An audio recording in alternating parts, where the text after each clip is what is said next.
Okay, magandang umaga, magandang tanghali at magandang gabi sa inyong lahat.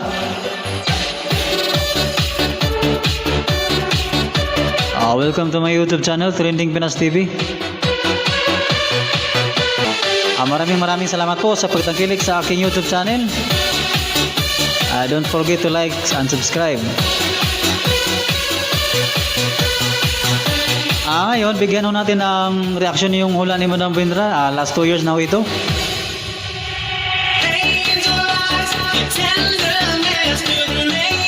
Hinulaan ho niya si BP Sara. Sino ba si BP Sara sa totoong buhay? At hindi na natin patagalin pa guys, ito na yung video. Ang dami niyang mga plano pero ang dami rin niyang mga invader. Stress siya, stress kaya parang feeling niya gusto niya kumawala sa earth at pumunta sa ibang lugar. Si Sara Duterte po ay may sarili siyang paninindigan.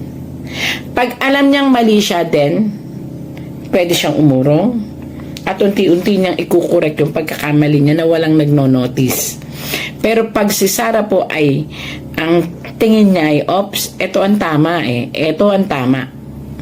Well, hindi po natin siya pwedeng diktahan. Diretso siyang gagalaw at gagawin niya ang alam niyang tama. Alam mo niyo po yung may divine intervention na kapag ang tao para doon, kahit anong harang mo, papunta siya doon. Sometimes ayaw na niya. Sometimes gusto na niyang sumuko. Meron lang gusto siyang patunayan sa sarili niya. Ang daming mga basher po yan, basher about finances lagi ang walang may pupula sa kanya sa kanyang kandidatura, sa kanyang pamamaraan, kundi sa pera lang lagi siyang pupunahin.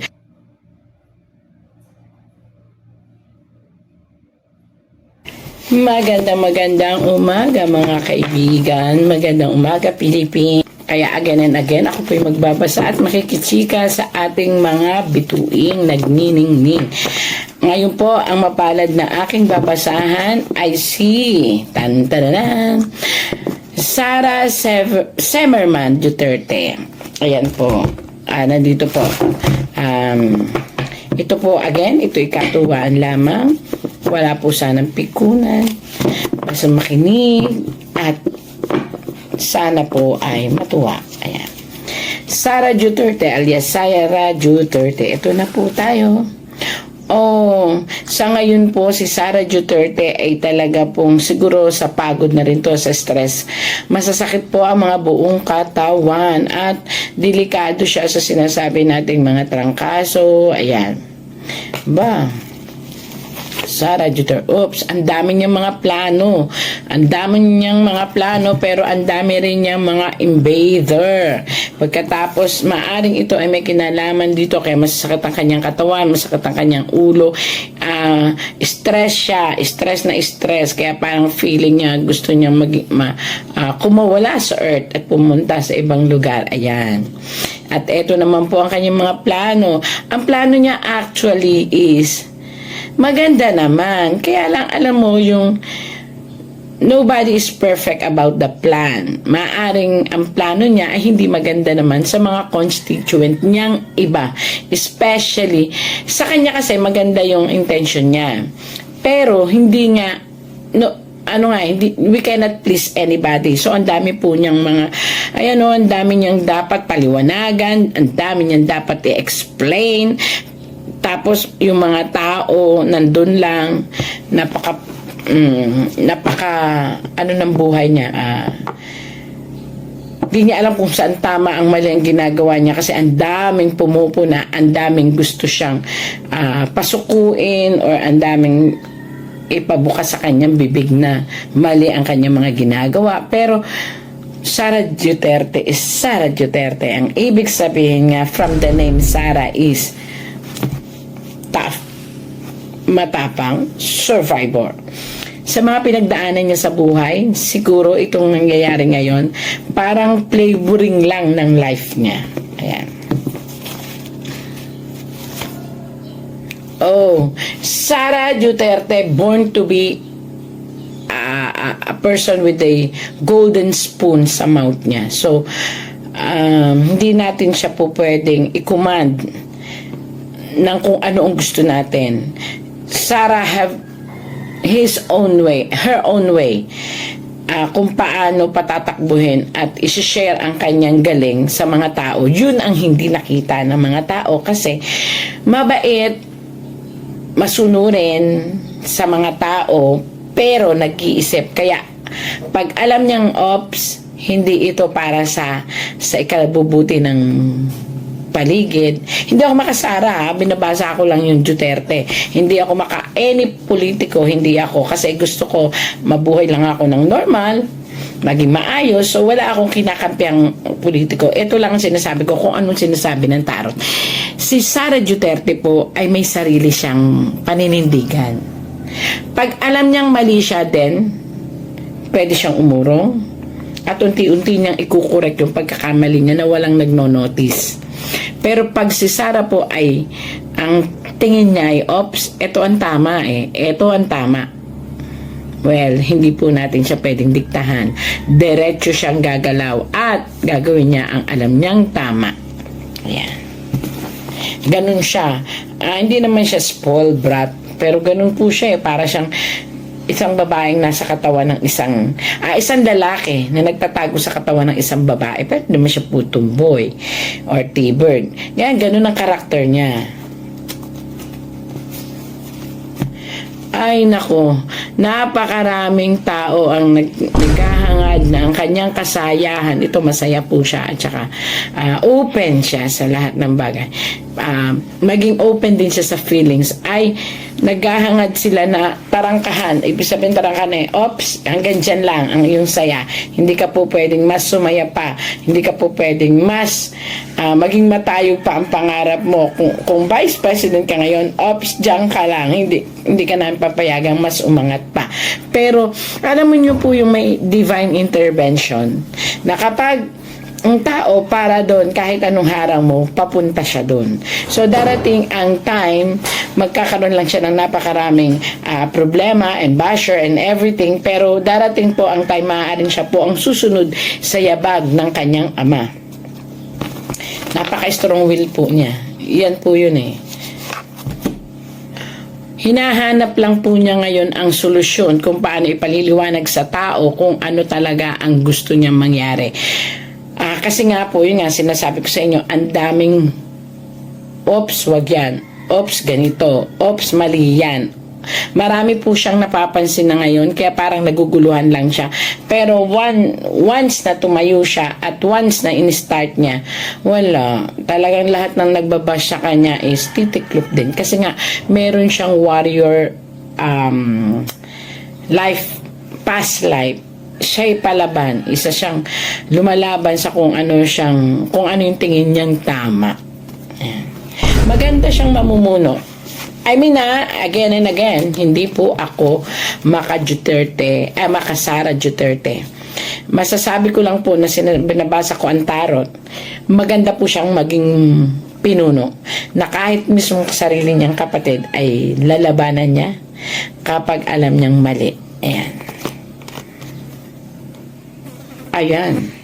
Marami ang humahanga sa kanya sa ibang bayan, ibang bansa po ito. Marami ang humahanga pero ayaw naman siyang hayaan ng mga tao na maging popular. Hindi ko alam kung sino yung mga tao niya, pero dalawang tao po yan. Pero sa ngayon po kasi hawak niya ang popularidad kahit pa ho ito ay negative. Ayan. Sara Duterte suffering from depression na nagli-lead into acidity and acid reaction siya ng parang something ito sa sikmura. So kinakailangan niya mag-ingat pa rin dahil tao pa rin siya at human body siya. Kahit ang past life niya siya isang warrior, ito ay hindi po pwedeng hindi maapektuhan kasi nga siya ay tao pa rin. Ayan. Wow. 1, 2, 3. 3 malalaking proyekto ang balak niya. Hindi ko alam, napakalalaki. Pero, I doubt it.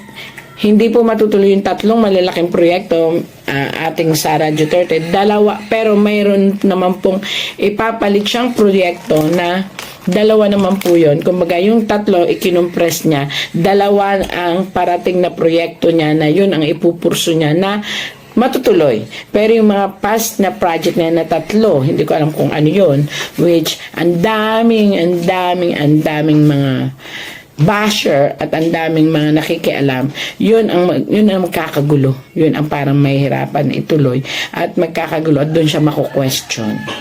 Ito yung dati pa siguro niya itong naging plano noon. Yan ang tutulig sa end. Kaya kung ako sa kanya, ang sabi ng Baraha, change the plan.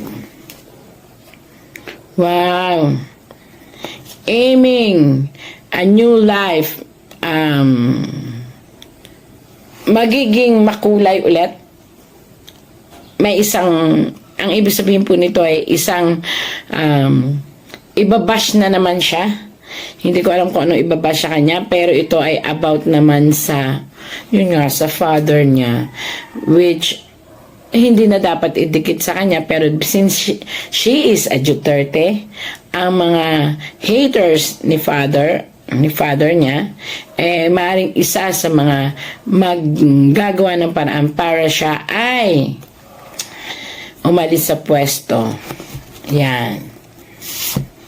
But still, matigas nga ang ulo ng ating Vice President. Ang kanyang katigasan ng ulo ay nagre-react sa kanyang personalidad. Hindi. Lalaban siya kasi alam niya na tama ang mga naging desisyon niya. Kung meron mang mali, talagang aaminin niya. Ganon ang kanyang karakter. Galing ha. Hindi ako pero she is born to be a politician. Even she don't want. Siya ay talagang isang politiko kahit ayaw niya. At ang kanyang kapalaran ay mas yayabong pa. Hahawak din siya ng isang posisyon sa isang, if ever hindi siya magiging presidente o hindi siya magpipresidente o hindi siya pupunta sa politika, darating ang times na hahawak siya ng malaking posisyon kung sakaling papasok siya sa kumpanya. Kung sakali namang magkakaroon siya ng isang negosyo, magiging top siya. So talagang yun ang kapalaran ng ating Vice President. So let it be. Marami man daw struggle is coming into a success one pa rin siya. May mga tao talagang ganun. But look at this one. Sometimes ayaw na niya. Sometimes gusto na niyang sumuko. Meron lang gusto siyang patunayan sa sarili niya. Kasi parang itong hamon ng tatay at anak Kaya mo ba? Which parang may gusto siyang patunayan na kaya ko to. Pero, sorry to say po, Ma'am Sara Duterte, minsan talagang ayaw mo na. You just want to sit back. And you just want to think na sana hindi na lang. Sana, puro sana at puro negative yun. Pero, at the end of the day, bigla na naman papasok ang tunay na Sara Duterte na matigas. Hindi ako papayag. Eto ko, ipaliliwanag ko. Ganito ako. Eto ang gusto kong mangyari. Maganda ang point of view ko. Although maraming mga negative, ayaw niya ng negative, pero lalabas siya ng kwarto, ayos na ayos, nakangiti. Pero in the heart, tatayo siya. Ganon ka-strong ang personality ng ating Vice President. So, yung mga ganyan is categorized as a warrior. Sa ngayon kasi, kinakailangan, Ma'am Sara, kung ito pa po inyong naririnig, you have to check for the health of your mother. I-check nyo po. I don't know kung bakit po ito dumating. Something negative sa katawan po niya na nagpuposes. I mean, kung naniniwala kayo sa mga black magic, there is something in the body of your mom. The black magic pero yun po ay cards lang. So, wow. Your father is really a survivor. May mga pagdadaanan siyang karamdaman at kinakailangan lang talagang para siyang may power alam mo yun, makainom lang ng water parang mabubuhay ulit, parang gano'n. Ganyan si Duterte, para siyang may something sa katawan na ano to kasi powerful. Mga siguro mga anting or I don't know kung naniniwala kayo or something na nakakapagpalakas ng kanyang katawan na kahit hina na talagang lalakas pa rin. Ayan. Pero although yung katawan niya is the body is willing but the mind is willing but the body is aching. Parang ganon. Ayan. Wow. Disappointed ka sa mabubuking mo ngayon dito ang mga totoong tao sa paligid mo, coming ito sa'yo. Darating sa point of time na magkakaroon ka ng disappointment sa mga taong akala mo'y totoo. Ito na po yun. Parating ka doon. So, that's life, pero still you're a super warrior. Disappointed ang mga tao kasi may mga ito tarot lang po ito pero ito ay kamag-anak and kadugo, lalaki. Pakaingatan kasi baka ito ang magdulot ng disappointment sa buong family Duterte, I don't know. Pero pwede pang i-correct kasi ano naman sila, kahit sabihin pa natin Duterte sila, willing naman silang i-correct ang kanilang pagkakamali. Ang problema lang, may mga tao kasi na hindi makapagsabi sa kanila ng dapat na gawin kasi Duterte nga parang takot sila. Pero ang kailangan kasi ng mga anak ng Duterte ay yung tunay na nagmamalasakit, yung tunay na magsasabi ng katotohanan. Pero mababait sila. They can accept the payo. Yun lang ang gusto nila ay ma-feel din nila ang sincerity, hindi yung pinayuhan mo sila because of your own ambition or because of your own love yourself, parang ganon. So ito yung kailangan ng mga anak ng presidente ng Duterte. Yan. Wow. Ang life ng kanyang love life ni Sara Duterte is okay. Kung sakali man may mga, lahat naman ng mag-asawa dumadaan sa mga lapses, kasi wala siya talagang timing. So, maaring yung time frame, yun ang hinahanap ng kanyang mahal. Plus, syempre, yung dedication niya bilang asawa, doon. Yun lang ang mga lapses niya, pero she provide everything na dapat na maunawaan ng kanyang asawa yon. Ooh. Dadating ang time, magdadalawang isip ito kung itutuloy ito sa pagka-presidente ang kanyang upuan or another is bababa siya, bababa siya bilang isang governor or something or mayor or something or iaangat niya ang level ng kanyang kandidatura pagdating ng panahon into a president. So, let's wait. Siya pa rin na magdi-decide. Wow! Para po sa lahat, hindi naman talaga perfecto ang mga tao, di ba? Pero nasa linya po niya talaga ang mamuno. So, again, hindi po ako Duterte, Sara, na supporter. Ako po ay nagbabasa lang ng tarot. Ang binabasa po, napansin nyo naman, kitang-kita dyan, nakaganon. So, matayog ang pangarap at matayog ang tala. Hindi lang pangarap ang kanyang pagkatao, ang kanyang siya. Ang future niya ay matayog. So, it's up to the people. At it's up to Duterte, to Ma'am Sara Duterte. O, di po ba? Ayan. Sa kanya, pero yun ang kanyang kapalaran.